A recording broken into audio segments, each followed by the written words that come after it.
নমস্কার বন্ধুরা, মমস ম্যাজিকে আপনাদের সকলকে স্বাগত জানাই। আজকে আমি তৈরি করব বিয়ে বাড়ি স্টাইলে কাতলা মাছের একটা অসাধারণ রেসিপি। তো চলুন শুরু করা যাক। কাতলা মাছের এই রেসিপিটি বানানোর জন্য আমি এখানে 6 পিস মতন কাতলা মাছ নিয়ে নিয়েছি। এছাড়া নিয়ে নিয়েছি আদা, রসুন, কাঁচা লঙ্কা বাটা, পেঁয়াজ বাটা, আলু, টমেটো বাটা আর কাজু, পোস্ত আর মগজ বাটা। এবার কাতলা মাছগুলোকে ভালো করে ধুয়ে তাতে লবণ আর হলুদ দিয়ে ভালো করে মেখে নিতে হবে। কাতলা মাছের এই রেসিপিটি মূলত বিয়ে বাড়িতে দুপুরবেলার দিকেই বেশিরভাগ বানানো হয়। এইবার মাছগুলো ভালো করে মেখে নিয়ে কড়াইতে পরিমাণ মতন সর্ষের তেল দিয়ে তেলটা ভালো করে গরম হয়ে আসলে একে একে মেখে রাখা মাছের পিসগুলো এর মধ্যে দিয়ে দেব এবং মাছের পিসগুলো দিয়ে মাছের দু পিঠ ভালো করে ভেজে নেব। মাছগুলো ভালো করে কড়া করে ভেজে নিয়ে নামিয়ে নেব। এইবার যে অবশিষ্ট মাছের পিসগুলো রয়েছে সেগুলো একই রকম পদ্ধতিতে ভেজে নেব। সমস্ত মাছগুলো ভালো করে ভেজে নিয়ে নামিয়ে নিয়ে কড়াইতে সেই মাছ ভাজার তেলের মধ্যেই দিয়ে দেব কেটে রাখা আলুর টুকরোগুলো এবং আলুগুলো ভালো করে নুন আর হলুদ দিয়ে ভেজে নেব।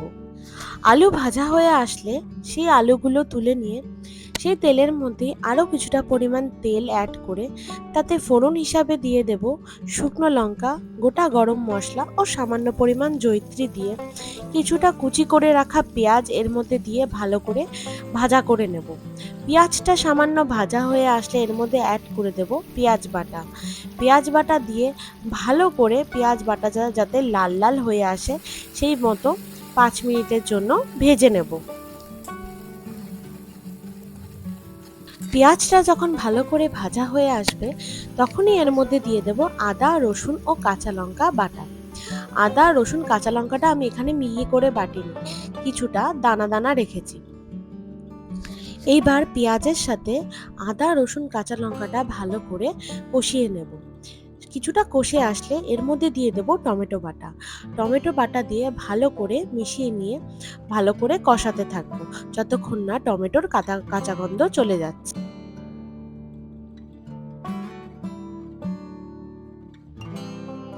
সমস্ত মশলা যখন কষে আসবে তখন একে একে সমস্ত শুকনো মশলা যেমন নুন, হলুদ, ধনে গুঁড়ো, জিরে গুঁড়ো, লাল লঙ্কার গুঁড়ো ও কাশ্মীরি লাল লঙ্কার গুঁড়ো দিয়ে ভালো করে এগুলোর সাথে মিশিয়ে নেব। মশলাটা যখন 70% মতন কষে আসবে তখনই এর মধ্যে দিয়ে দিতে হবে পোস্ত, কাজু আর মগজ বাটা। পোস্ত, কাজু, মগজ বাটা দিয়ে এই সমস্ত মশলাটা ভালো করে মিশিয়ে নেব এবং যতক্ষণ কষাতে থাকবো যতক্ষণ না এর মধ্যে থেকে তেল ছাড়তে শুরু করবে। যখনই মশলা থেকে তেল ছাড়তে শুরু করবে তখনই এর মধ্যে ভেজে রাখা আলুগুলো দিয়ে দেব এবং আলুর সাথে যাতে মশলাটা ভালোভাবে মিশে যায় তাই জন্য আরও 4 থেকে 5 মিনিট মতো আলুর সাথে কষাতে থাকবো এবং সব শেষে দিয়ে দেব উষ্ণ গরম জল।